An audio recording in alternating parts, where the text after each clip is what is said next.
Good evening. Welcome to Left, Right and Centre. I'm Vishnu Shom. On the programme this evening, a week after AI171 went down, a handful of Air India pilots, all trainers on the Dreamliner aircraft, went to their full access simulator in Mumbai. Their goal, to recreate a host of scenarios of the final moments of the flight. Remember, 260 people lost their lives. They looked at everything from electrical failures to improper flap settings to basic pilot error. In all cases, the 787 flew out on a single engine. Therefore, if this was a dual engine failure, utterly unprecedented on this type, what caused it? The preliminary report is out next week. I'll be bringing you a special report in this program.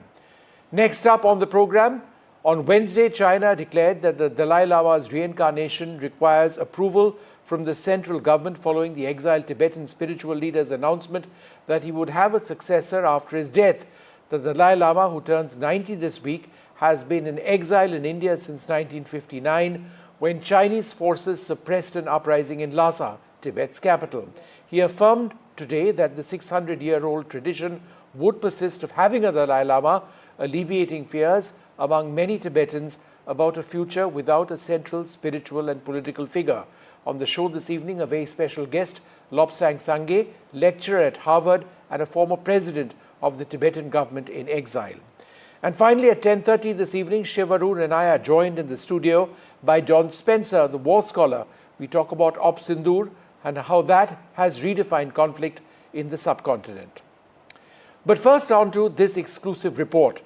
Exactly 1 week after AI171 went down, a crash in which 260 people lost their lives, a group of trainer pilots of Air India, there's some of the senior-most pilots on the Dreamliner aircraft, went to Air India's simulators in Mumbai to try and recreate the final moments of the crash. These were some of the key points that they were looking at. Well, what we have over here is an actual animated replica, digital replica of the Boeing 787 Dreamliner. One of the scenarios which the pilots in the Air India full access simulator were looking at was electrical failures. They were looking to see whether there were any electrical failures which could have impacted the engines over here, which could have resulted in the engines cutting out in that critical phase of flight. Now, whichever scenario they looked at, they found out that in fact they couldn't get a scenario where, as a result of an electrical failure, the engine switched off and the aircraft was unable to gain altitude. So that first point over there, multiple electrical failures, they were simulated, but they were rejected. The pilots felt that that alone wasn't the factor. The next one were fuel switches accidentally turned off. So let's bring you an image of the cockpit of a Boeing 787 Dreamliner that you see, and what we have marked over there, flashing in red, are the fuel cutoff switches. And the point that they realized is that in a critical situation like that, the likelihood of fuel cutoff switches actually being activated is extremely unlikely. They'll be looking out for that. Remember, digital flight data recorder information has also been recorded. They say that just switching off the fuel switches doesn't make any sense. Why would anyone actually do that? The third point, the entire single engine failure situation was simulated. Remember, the engines on the Dreamliner, the engines that you see right over here, they produce a thrust of 70,000 pounds, 70,000 pounds of thrust per engine, right? This is designed to fly through extremely difficult situations using just one of the two engines. There's one on either side. Therefore, they were looking at various scenarios to see what they could simulate to see if the aircraft would take off on a single engine. So the scenario which they looked at was the undercarriage was retracted and an improper flap setting was simulated. Let me just explain that. What you see over here is the undercarriage of the aircraft. Right over here, the undercarriage of the aircraft. When an aircraft takes off, moments after that, the pilots retract the undercarriage. Why do they do that? Because the undercarriage is bulky, it is not aerodynamic. They want the fuselage of the aircraft to be sleek so that it climbs away faster. In this particular case, we know that that didn't happen. So what the pilots did is they replicated that. They ensured that the undercarriage stayed down. They then went and to the wing of the aircraft over here, and on the structure of the wings, there are the flaps. Now, the flaps are just behind. Those flaps have to be in a particular position, right, to ensure that the aircraft has enough lift at the point of takeoff. Now, even with the undercarriage deployed, even with the flaps in an incorrect position, they were able to simulate a successful takeoff on that particular day, just on the basis of a single engine, given the power of the engine itself. So that's the key point. The next one, as you've got on your screen, the Dreamliner did take off safely despite multiple failures. Therefore, the question is this: was there a dual engine failure? Could it be possible that each of these engines in that critical phase of a flight failed? Now, that is just a statistical probability. People say that that is not likely. But the key question is this, and this is our final point. A dual engine failure, hypothetical, plus no altitude, which we know to be the case. This aircraft was only about 350 feet off the surface of the runway, right? In other words, no altitude. That means the chances of survival were very remote indeed. Pilots do not train for that scenario. It's called a negative scenario. Chances of survival in that scenario are extremely low. Therefore, the question is, was there a mechanical error? Was there a software glitch? Was there a pilot error that they couldn't find out in the simulator? Or was it a combination of all? Next week is when the preliminary report emerges. All right, so Captain M.R. Wadia, founder, president of the Federation of Indian Pilots, joins me at this stage. Captain, you know, I mean, at one level, I understand that we are getting ahead of ourselves, but do you believe that there may be a real mystery over here going beyond what many people earlier said was obvious, pilot error, that there could be something significant from a mechanical standpoint, a software standpoint, because it seems quite clear that there was a dual engine failure. A Dreamliner can fly away with a single engine. Sure. Everything that you have gone through today, we knew on the day one of the crash that took place. There is no point in speculating that what you are doing today also is speculating.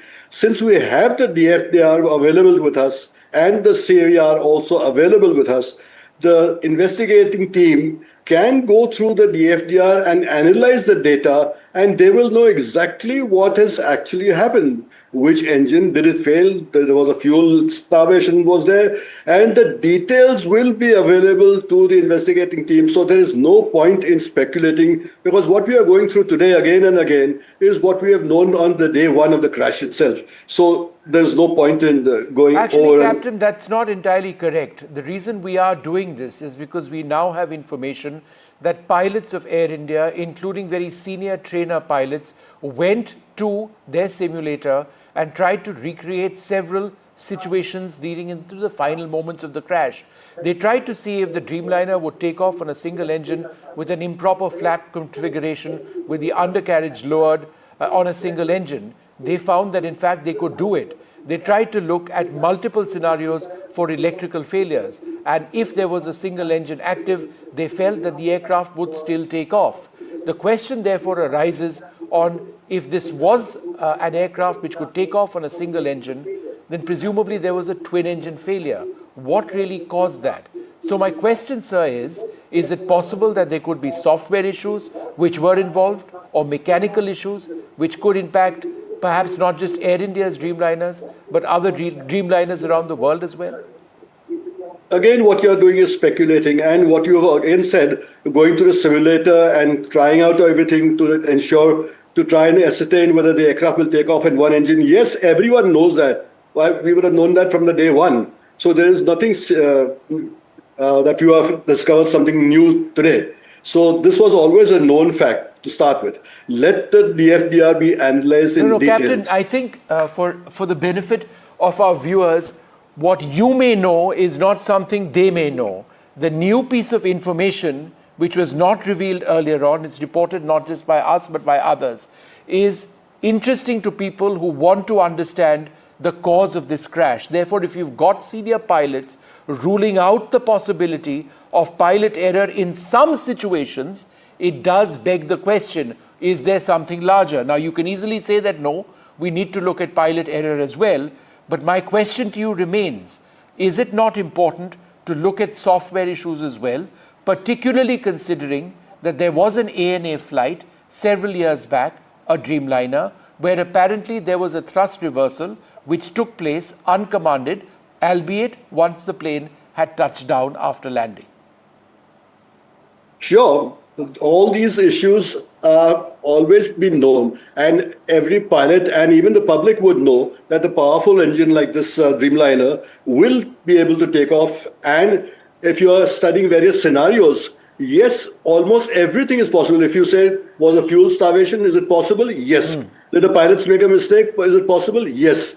Was it sabotage? Is it possible? I said yes.